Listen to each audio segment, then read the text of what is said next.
बिस्मिल्लाहिर्रहमानिर्रहीम। अस्सलामुअलैकुम। हमने पीपीएससी लेक्चरर मैथ 2017 के 20 एमसीक्यूज़ डिस्कस कर लिए थे। आज हम नेक्स्ट एमसीक्यूज़ की तरफ चलते हैं। आज का हमारा एमसीक्यूज़ नंबर है 21 एमसीक्यूज़ को देखते हैं कि if A and B are two parallel or anti parallel vectors, A और बी हमारे पास दो पैरेलल और एंटी पैरेलल वेक्टर्स हैं, देन नंबर 1 ऑप्शन है हमारे पास A cross B equal to zero है। नंबर 2 है हमारे पास A cross B is equal to minus B cross A है। नंबर 3 हमारे पास है A cross B is equal to zero है। नंबर 4 है नन ऑफ दीज। तो सबसे पहले हमें पता होना चाहिए कि पैरेलल और एंटी पैरेलल वेक्टर्स क्या होते हैं। पैरेलल और एंटी पैरेलल वेक्टर्स और वेक्टर्स क्या हैं, इनको डिस्कस करते हैं। सबसे पहले हम डेफिनेशन देखते हैं कि हमारे पास वेक्टर्स क्या होते हैं। वेक्टर की डेफिनेशन को डिस्कस करते हैं। तो वेक्टर की डेफिनेशन है हमारे पास वेक्टर की डेफिनेशन हमारे पास है quantity with magnitude and direction. कि हमारे पास क्वांटिटीज़ हैं जो कि मैग्नीट्यूड और डायरेक्शन के साथ है, वो हमारे पास वेक्टर कहलाती हैं। क्वांटिटी विद मैग्नीट्यूड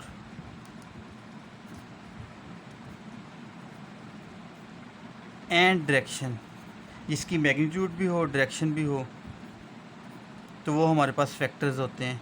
जैसे फॉर एग्जांपल हम वेक्टर के लिए नोटेशन यूज़ करते हैं। जैसे ए या एफ़ कोई वेक्टर है हमारे पास, तो फॉर एग्जांपल तो एफ़ हमारे पास वेक्टर को हम इस तरह से डिनोट करते हैं, जैसा कि आई प्लस जे। ये हमारे पास एफ़ वेक्टर है कोई आई और जे की डायरेक्शन में। इसी तरह हमारे पास पैरेलल और एंटी पैरेलल से क्या मुराद है, इसकी डेफिनेशन को डिस्कस करते हैं कि हमारे पास पैरेलल और एंटी पैरेलल क्या है।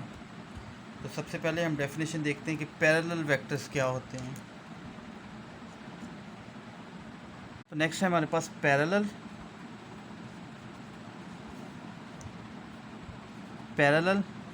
और anti parallel.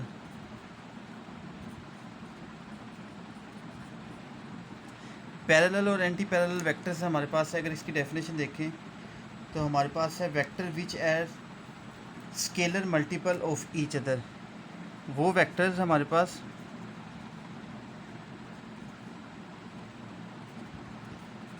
Which are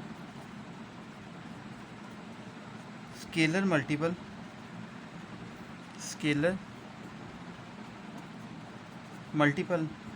of each other. अब वेक्टर्स की मल्टीप्लिकेशन कैसे होती है? वेक्टर की मल्टीप्लिकेशन दो तरह से होती है। वेक्टर की मल्टीप्लिकेशन के लिए हम ए डॉट बी यूज़ करते हैं, जिसको डॉट या क्रॉस प्रोडक्ट कहते हैं। एक मल्टीप्लिकेशन होती है डॉट हमारे पास होता है कि a dot b is equal to होता है ए बी कॉस थीटा, और एक हमारे पास होती है क्रॉस मल्टीप्लिकेशन। एक हमारे पास होती है डॉट और एक क्रॉस के अंदर हमारे पास होता है vector A cross B vector is equal to होगा A B sine theta N hat. ये हमारे पास क्रॉस में होता है। अगर देखें तो डॉट के अंदर हमारा आंसर जो भी हम अगर वैल्यूज़ यहाँ पे पुट करें तो यहाँ पे स्केलर की फॉर्म में, जबकि यहाँ पे एन हैट वेक्टर की फॉर्म में। यानी अगर हम आंसर की बात करें तो ये हमारे पास किसकी फॉर्म में आएगा? फर्स्ट वाला डॉट प्रोडक्ट अगर लिया जाए तो हमारे पास आंसर जो आता है वो स्केलर की फॉर्म में आता है, स्केलर की फॉर्म में आएगा। जबकि क्रॉस के साथ जो हमारा आंसर आता है वो वेक्टर की फॉर्म में आएगा। यानी आई जे के साथ कोई भी, क्योंकि एन हैट है तो वेक्टर्स को रिप्रेजेंट कर रहा है। जिस तरह हमारे पास वेक्टर्स है, नॉर्मल वेक्टर होता है, बाय नॉर्मल वेक्टर होता है, यूनिट वेक्टर होता है। तो क्रॉस के साथ हमारे पास क्या होगा? वेक्टर होगा। अब हम चलते हैं, हमने बात की थी पैरेलल और एंटी पैरेलल की। तो पैरेलल और एंटी पैरेलल के लिए हम कुछ इस तरह से लेते हैं। पैरेलल और एंटी पैरेलल को हम इस तरह से डिफ़ाइन करते हैं कि पैरेलल के केस में हमारे पास ए इज इक्वल टू होता है lambda b. A vector is equal to होता है लैम्डा बी, और इसमें जो लैम्डा हमारे पास है वो ग्रेटर दैन ज़ीरो है। ये पैरेलल के केस में होता है। एंटी पैरेलल में हमारे पास इस तरह से होगा कि जो लैम्डा है वो लेस देन ज़ीरो होगा। यहाँ पे लैम्डा क्या होगा, लेस देन ज़ीरो होगा। ये हमारे पास पैरेलल को हम दो लाइन से शो करते हैं, ये पैरेलल वेक्टर्स हैं और ये हमारे पास एंटी पैरेलल वेक्टर हैं। पैरेलल वेक्टर में जो लैम्डा है वो पॉजिटिव होता है, जबकि एंटी नेगेटिव के लिए हमारे पास एंटी पैरेलल वेक्टर्स होते हैं। अब हमारे एमसीक्यूज़ में वेक्टर्स की बात की गई थी, वेक्टर हमारे पास डायरेक्शन भी होगी। पैरेलल और एंटी पैरेलल से हमें ये पता चला कि इसमें हमारे पास a is equal to lambda b के इक्वल होगा, और यहाँ पे पैरेलल एंटी पैरेलल दोनों है कि लैम्डा पॉजिटिव भी है नेगेटिव भी है।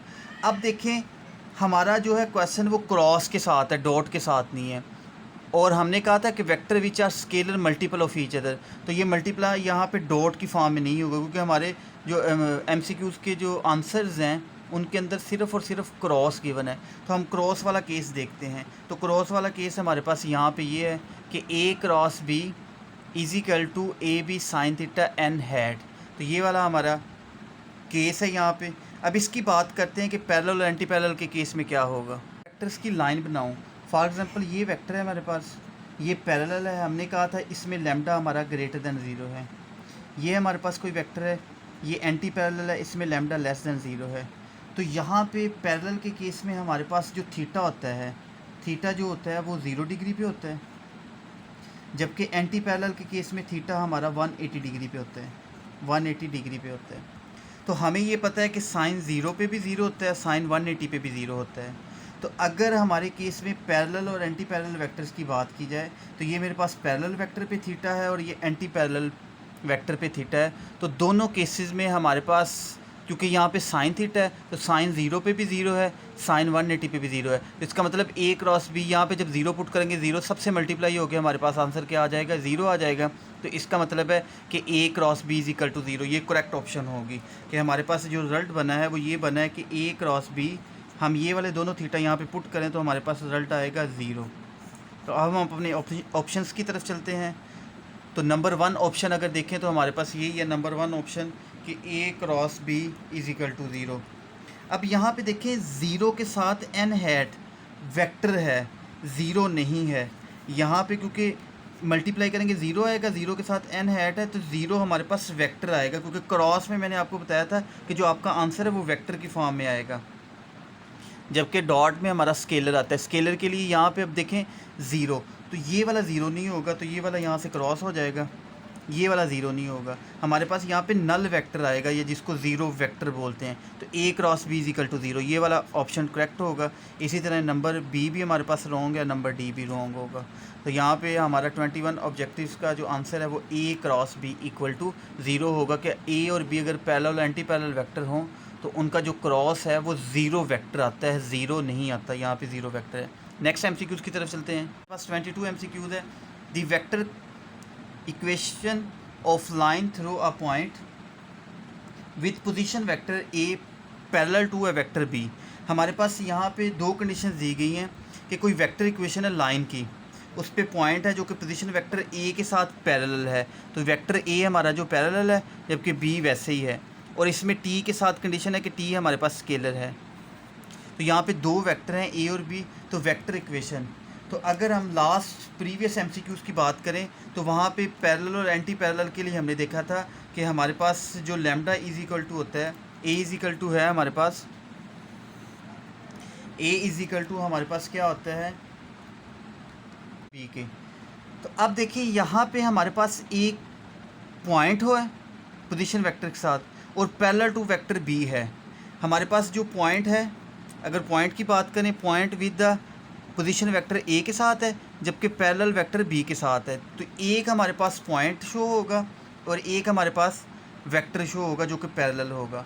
अब पॉइंट के लिए कंडीशन ये है कि a हमारे पास पॉइंट है, तो a पॉइंट इसमें अगर आंसर की तरफ देखें तो आंसर में हमारे पास जो a पॉइंट है वो यहाँ पे a पॉइंट यहाँ हमें नज़र आ रहा है, यहाँ पे a पॉइंट नज़र आ रहा है। तो इसमें a पॉइंट नहीं है, a हमारे पास यहाँ पे पैरेलल कोई स्केलर मल्टीपल है, तो इसका मतलब पहले वाला तो रॉन्ग हो जाएगा। पहले वाला और लास्ट वाला हमारे पास अभी देखते हैं कि रॉन्ग होगा कि नहीं। पहले वाला रॉन्ग इसी वजह से हो गया है क्योंकि हमारे पास जो पॉइंट है वो पोजीशन वेक्टर a के साथ है, तो a के साथ पॉइंट हमारे पास इस तरह से होगा। अब देखें जो पैरेलल है वो बी वेक्टर के साथ है। जिस तरह हमने कहा था कि पैरेलल के लिए हमारे पास क्या था, A is equal to lambda B, lambda की जगह यहाँ पे टी है, लास्ट एमसीक्यूज में लैम्डा था, यहाँ पे टी है, तो यहाँ पे टी और बी, तो ये हमें ये वाला जो ऑप्शन बी है वो करेक्ट होगा। क्यों? क्योंकि ये वो वेक्टर इक्वेशन है जिसमें ए हमारे पास पोजीशन वेक्टर पॉइंट के साथ है, जबकि बी पैरेलल है वेक्टर। क्यों? क्योंकि इसके साथ टी स्केलर मल्टीपल आ गया, तो ये पैरेलल होगा, तो ऑप्शन बी आपके पास करेक्ट होगी। ऑप्शन सी क्यों नहीं करेक्ट होगी? अगर इसको मैं ओपन करूं तो ऑप्शन सी को अगर सिंप्लीफाई करें तो R is equal to A के साथ मल्टीप्लाई करें तो A minus A T plus T B is equal to होगा ए माइनस, इन दोनों में से अगर हम कॉमन लें तो हमारे पास प्लस का टी कॉमन है, प्लस का टी कॉमन ले लें तो हमारे पास क्या आ जाएगा, बी माइनस ए। यहाँ पे क्या आ जाएगा, बी माइनस ए। यहाँ पे भी जो पॉइंट है वो विद पोजीशन वेक्टर ए ही है, लेकिन पैरेलल टू बी माइनस ए है। ये जो पैरेलल लिखा हुआ है बी, इसका मतलब है कि यहाँ पे टी मल्टीपल ऑफ बी होगा, ये नहीं होगा कि बी माइनस ए। इसका मतलब है कि ये पैरेलल है बी माइनस ए के। अगर बी माइनस ए यहाँ पे होता तो ये वाला ऑप्शन करेक्ट होता। तो इस वजह से ये थर्ड और लास्ट वाला आपका रॉन्ग है, यहाँ पे ऑप्शन बी जो है वो करेक्ट है। अब चलते हैं नेक्स्ट एमसीक्यूज जो कि 23 एमसीक्यूज है आपका। 3 एमसीक्यूज में हमें ये कहा गया कि ए और बी हमारे पास यूनिट वेक्टर हैं। ए और बी हमारे पास क्या है, यूनिट वेक्टर हैं। Theta is an angle between them, और थीटा इसके दरमियान हमारे पास एंगल है। दो चीज़ें यहाँ पे कि ए और बी हमारे पास क्या है, यूनिट वेक्टर हैं, और थीटा हमारे पास एंगल है इन दोनों के दरमियान। तो हमने वैल्यू फाइंड करनी है कॉस थीटा बाई 2 की। तो कॉस थीटा बाई 2 की हमने वैल्यू बतानी है कि हमारे पास 1/2 ए प्लस बी वैक्टर, 1/2 ए वेक्टर माइनस बी वेक्टर होगा। ये सी और डी ऑप्शन है। तो इसके सोल्यूशन की तरफ चलते हैं। सबसे पहले हम इनकी वैल्यूज़ फाइंड करते हैं कि हमारे पास ये जो गिवन है इनकी वैल्यूज़ कैसे होगी। हम क्या करते हैं, हम इसका स्टार्ट इस तरह से करते हैं कि इसमें हम गिवन लेते हैं कि हमारे पास, हमें पता है कि ए प्लस बी का whole square is equal to होता है ए का स्क्वायर प्लस बी का स्क्वायर प्लस 2ab, तो साथ में हमारे पास आता है कॉस थीटा।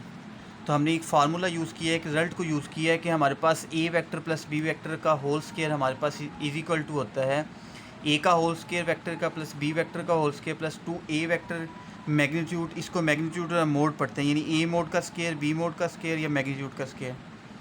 तो अब हम इसको सिंप्लीफाई करते हैं। यहाँ पे अगर देखें वेक्टर्स का बताया गया था कि यूनिट वेक्टर है, यूनिट वेक्टर की मैग्नीट्यूड क्या होती है, 1 होती है। तो यहाँ पे 1 का स्क्वायर 1 आ जाएगा, यहाँ पे 1 का स्क्वायर 1 आ जाएगा, यहाँ पे 1 मल्टीप्लाई करेंगे तो हमारे पास 2 कॉस थीटा आ जाएगा। मज़ीद सिंप्लीफाई करें 1 + 1 2 आ जाएगा, तो ये हमारे पास 2 × 2 कॉस थीटा आ गया। इन दोनों में से 2 कॉमन है हमारे पास, तो ये हमारे पास आ जाएगा 1 + कॉस थीटा। अब अगर देखें तो 1 + कॉस थीटा का हमारे पास हाफ एंगल आइडेंटिटी मौजूद है। आप मेरे यूट्यूब चैनल के ऊपर ही वीडियो देख सकते हैं, वहाँ पे मैंने हाफ आइडेंटिटी इसके बारे में बताया हुआ है। तो 1 + कॉस थीटा का फार्मूला अगर हम यूज़ करें तो हमारे पास क्या होगा, 2 कॉस स्क्वायर थीटा बाई 2। तो मैंने यहाँ पे हाफ आइडेंटिटी अप्लाई कर दी है। हाफ आइडेंटिटी का फार्मूला होता है कि 1 + कॉस थीटा हमारे पास क्या होता है, 2 कॉस स्क्वायर थीटा। इन दोनों को मल्टीप्लाई करें तो हमारे पास आ जाएगा 4 cos square theta divided by 2। और ये लेफ़्ट साइड पे हमारे पास है ए वेक्टर प्लस बी वेक्टर का होल स्क्वायर। स्क्वायर ख़त्म करने के लिए हम दोनों तरफ स्क्वायर रूट ले लेते हैं। यहाँ पे जो स्क्वायर रूट है वो प्लस माइनस के साथ आ जाएगा, यहाँ पे स्क्वायर कैंसिल हो जाएगा, तो ये a + b is equal to आ जाएगा +-2 कॉस थीटा बाई 2। और +-2 कॉस थीटा बाई 2 को, ये 2 मल्टीप्लाई हो रहा है, इस तरफ आके डिवाइड कर दें तो ये आ जाएगा 1/2 a + b is equal to, ये +- कॉस थीटा बाई 2 को हम लिख सकते हैं कॉस थीटा बाई 2 की मैग्नीट्यूड या मोड, क्योंकि मोड में हमारे पास वैल्यू जो मैग्नीट्यूड में होती है वो +- होती है। तो हमने +-2 को उस तरफ ले गए, 1/2 a + b vector is equal to cos theta by 2 magnitude में लिख दिया +- को। अब अगर देखें हमने पहला सॉल्व किया तो हमारे पास कॉस थीटा बाई 2 की वैल्यू क्या आई है, 1/2 a vector plus b vector. तो हमने इसी की वैल्यू फाइंड करनी थी क्योंकि इसकी वैल्यू ही पूछी गई थी। तो हमारे पास जो नंबर 1 ऑप्शन है वो करेक्ट होगा, नंबर 1 ऑप्शन क्या होगा, करेक्ट होगा। अब यहाँ पे जैसे cos थीटा बाई 2 पूछा गया है, यहाँ पे sin थीटा बाई 2 की वैल्यू भी पूछी जा सकती है। तो sin थीटा बाई 2 के लिए हमारे पास यहाँ पे sin थीटा बाई 2 पूछा जाए तो यहाँ पे देखिए माइनस है। अगर आप माइनस का केस करें कि यहाँ पे माइनस कर दें और यहाँ पे माइनस कर दें, यहाँ पे बनेगा 1 माइनस cos थीटा। तो 1 माइनस cos थीटा हमारे पास होता है 2 sin स्क्वायर थीटा बाई 2। तो यहाँ पे अब मैं लिख देता हूँ, आप इन सब की वैल्यूज़ भी निकाल सकते हैं। तो यहाँ पे मैं आपके साथ शेयर कर देता हूँ कि जो हमारे पास sin थीटा बाई 2 की मैग्नीट्यूड है वो इक्वल टू होती है 1/2 a बार माइनस b बार की मैग्नीट्यूड। इसी तरह अगर आप इसको सॉल्व करें, देखिए ये वाला आंसर आपके पास साइन के साथ है, ये वाला आंसर कॉस के साथ है। जब इसको इस पे डिवाइड करेंगे, देखिए माइनस वाली वैल्यू को प्लस वाली पे डिवाइड किया गया है। इस इक्वेशन को जब इस पे डिवाइड करेंगे तो साइन ओवर कॉस आपके पास क्या आ जाएगा, tan थीटा। तो ये tan थीटा बाई 2 आपके पास आ जाएगा a माइनस बी की divided by a bar plus b बार की मैग्नीट्यूड। इसी तरह अगर लास्ट वाला ऑप्शन देखें तो ये cot थीटा के लिए है। अगर आप इस इक्वेशन को इस इक्वेशन पे डिवाइड कर दें तो आपके पास यहाँ पे क्या बनेगा, cot थीटा बाई 2। और cot theta by 2 is equal to होगा a plus b divided by a minus b. तो ये आप ख़ुद से भी चेक कर सकते हैं। तो इस तरह से हम ये चेक कर सकते हैं कि हमारे पास जो करेक्ट ऑप्शन है वो क्या होगा। तो इस MCQs का करेक्ट ऑप्शन हमारे पास क्या था, A था। इसी तरह से B भी रॉन्ग होगा, C भी और D भी। B मैंने बता दिया आपको कि sin थीटा बाई 2 की वैल्यू है, C हमारे पास tan थीटा बाई 2 की वैल्यू है और D हमारे पास cot थीटा बाई 2 की वैल्यू है। अब हम चलते हैं नेक्स्ट MCQ 24 की तरफ। आपने कंप्लीट PPSC की तैयारी करनी है तो चैनल को लाजमी सब्सक्राइब करें और वीडियो अगर पसंद आए तो शेयर करें। तो नंबर 24 MCQs हमारे पास है, the order of a differential equation is, highest degree of variable होता है, the order of highest derivative होता है, द पावर ऑफ वेरिएबल इस इन सोल्यूशन होता है या नन ऑफ दीज होता है। तो यहाँ पे दो चीज़ों को पता होना चाहिए आपको कि ऑर्डर क्या होता है और डिफरेंशियल इक्वेशन क्या होती है। PPSC के पार्ट 2 के अंदर मैंने आपको इनकी डेफिनेशन लिखवाई हुई है। मैं फिर एक दफ़ा से रिवाइज़ कर देता हूँ कि हमारे पास डिफरेंशियल इक्वेशन क्या होती है और उसका ऑर्डर से क्या मुराद है। पहले हम डिफरेंशियल इक्वेशन की डेफिनेशन देखते हैं कि हमारे पास डिफरेंशियल इक्वेशन से क्या मुराद है।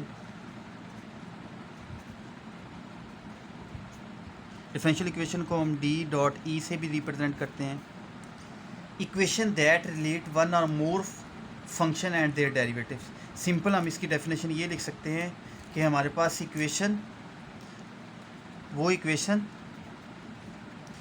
जो relates one or more function and their derivatives. यानी इसमें हमारे पास डिफरेंशियल इक्वेशन में फंक्शंस भी होते हैं और डेरिवेटिव तो मस्ट होते हैं। अगर डेरिवेटिव्स मौजूद नहीं होंगे तो हमारे पास डिफरेंशियल इक्वेशन नहीं होगी। तो डिफरेंशियल इक्वेशन के लिए डेरिवेटिव का होना लाजमी होता है। यहाँ पे जिस तरह एग्जांपल हम ले लें, फॉर एग्जांपल हमारे पास डिफरेंशियल इक्वेशन इस टाइप की है, dx dy ओवर dx का whole square plus dy over dx is equal to a। तो ये हमारे पास एग्जांपल है डिफरेंशियल इक्वेशन की। नेक्स्ट हम ऑर्डर देखते हैं, ऑर्डर हमारे पास क्या है, ऑर्डर की डेफिनेशन डिस्कस कर लेते हैं। ऑर्डर हमारे पास होता है highest derivative in differential equation. यानी ऑर्डर से क्या मुराद है, highest derivative in differential equation. यानी डिफरेंशियल इक्वेशन जो आपके पास गिवन है उसके अंदर जो हाईएस्ट डेरिवेटिव होगा वो उसका क्या होगा, ऑर्डर होगा। जैसे यहाँ पे अगर हाईएस्ट डेरिवेटिव देखें तो हमारे पास dy ओवर dx है, इसका ऑर्डर हमारे पास 1 है। जबकि हाईएस्ट डेरिवेटिव की जो पावर होती है वो डिग्री होती है, इसकी डिग्री क्या होगी, 2 होगी। तो यहाँ पे तो सिर्फ ऑर्डर की बात की गई थी। अब अपने ऑप्शन की तरफ चलते हैं। तो नंबर 1 अगर ऑप्शन चेक करें तो यहाँ पे देखें हाईएस्ट डिग्री ऑफ वेरिएबल। तो डिफरेंशियल इक्वेशन में कहीं पे वेरिएबल का जिक्र नहीं होता, डेरिवेटिव्स का जिक्र होता है। तो वेरिएबल इस वजह से, ये वेरिएबल की वजह से यहाँ पे ये रॉन्ग होगा। नंबर 2 देखें दी ऑर्डर ऑफ हाईएस्ट डेरिवेटिव। तो हाईएस्ट डेरिवेटिव जो इन डिफरेंशियल इक्वेशन का ऑर्डर होता है, तो ये बात ठीक है, जो ऑर्डर होता है वो हाईएस्ट डेरिवेटिव ही होता है डिफरेंशियल इक्वेशन के अंदर। तो ये नंबर 2 हमारे पास करेक्ट होगा। नंबर 3 में भी वेरिएबल का जिक्र था, इस वजह से 3 भी रॉन्ग होगा और 4 भी। नंबर 2 क्यों करेक्ट होगा, क्योंकि जो ऑर्डर होता है वो हाईएस्ट डेरिवेटिव होता है। जैसे इस इक्वेशन में हाईएस्ट डेरिवेटिव देखें तो dy ओवर dx है। इसी तरह अगर किसी इक्वेशन में डेरिवेटिव है d² y ओवर dx², तो इसका ऑर्डर हमारे पास क्या होगा, इसका ऑर्डर हमारे पास इज इक्वल टू होगा 2, क्योंकि इसमें जो सेकंड डेरिवेटिव यूज़ हुआ है तो इससे मुराद है इसका ऑर्डर। तो हाईएस्ट डेरिवेटिव हमारे पास क्या होता है, ऑर्डर कहलाता है। अब हम चलते हैं नेक्स्ट MCQ नंबर 25 की तरफ।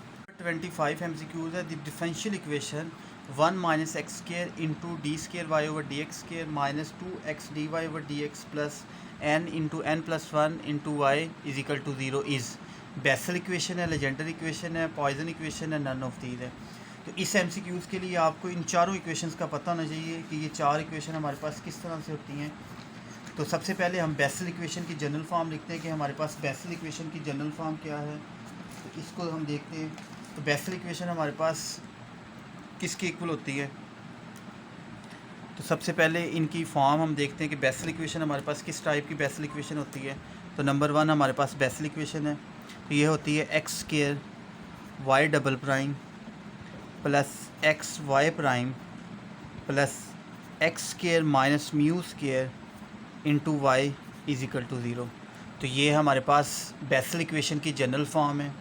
नंबर 2 हम लेजेंडर इक्वेशंस को देखते हैं। लेजेंडर इक्वेशन की हमारे पास जनरल फॉर्म क्या होती है, वो होती है 1 minus x square y double prime plus x minus, यहाँ पे आएगा minus 2x y prime plus n into n plus 1 into y is equal to 0। तो ये हमारे पास होता है 1 minus x square y double prime minus 2x y prime plus n into n plus 1 into y is equal to 0। ये हमारे पास Legendre equation है। पॉइजन इक्वेशन हमारे पास क्या है, पॉइजन इक्वेशन को हम लैप्लाशियन इक्वेशन या स्केलर पॉइंट फंक्शन भी कहते हैं, जो कि हमारे पास क्या होती है। पॉइजन इक्वेशन की हमारे पास क्या होगी, del square phi is equal to f. तो ये हमारे पास क्या होती है, डेल ऑपरेटर हमारे पास होता है, जो कि आपको पता है partial over partial x i, partial over partial y j, partial over partial z k. तो del square phi is equal to f. F यहाँ पे क्या है, एफ़ के बारे में मैं बता देता हूँ। एफ़ यहाँ पे हमारे पास सोर्स फंक्शन है। एफ़ जो होता है वो सोर्स फंक्शन यूज़ होता है। एफ़ जो है वो क्या है, कोई भी फंक्शन यूज़ हो सकता है हमारे पास। तो ये हमारे पास पॉइजन इक्वेशन है। और पॉइजन इक्वेशन का दूसरा नाम मैंने आपको बताया लैप्लाशियन इक्वेशन की। अगर आपको याद हो तो लैप्लाशियन इक्वेशन को हम लिखते हैं del square phi is equal to 0। तो ये हमारे पास जनरल फॉर्म है लैप्लाशियन इक्वेशन को, जिसको आप लैप्लास इक्वेशन भी पढ़ते हैं। ये बेसिकली वही है जो आपकी लैप्लास इक्वेशन है। तो वो क्या होती है, del square phi is equal to 0 आपके पास लैप्लास। और ये हमारे पास स्केलर पॉइंट फंक्शन के लिए होता है। ये हमारे पास क्या होगा, स्केलर पॉइंट फंक्शन के लिए डिस्कस करते हैं। तो अपने MCQs को देखते हैं। 25 की अगर फॉर्म देखें तो हमारे पास नज़र आ रही है कि ये नंबर 2 वाली फॉर्म हमारे पास यहाँ पे करेक्ट है। तो लेजेंडर इक्वेशन आपके पास गिवन थी, तो MCQs में यही पूछा गया था कि ये इक्वेशन डिफरेंशियल इक्वेशन कौन सी है। तो हमारे पास ये लेजेंडर इक्वेशन के सिमिलर है, जिस वजह से लेजेंडर इक्वेशन है। बेसल इक्वेशन भी नहीं है और पॉइजन इक्वेशन भी नहीं है और नन ऑफ दीज भी नहीं है। तो ये आज का हमारा 25 MCQs था। अगर आपको वीडियो अच्छी लगी है तो वीडियो को लाइक करें, वीडियो को शेयर करें, और मेरे चैनल को जो न्यू हैं वो मेरे चैनल को सब्सक्राइब करें। अल्लाह हाफिज़।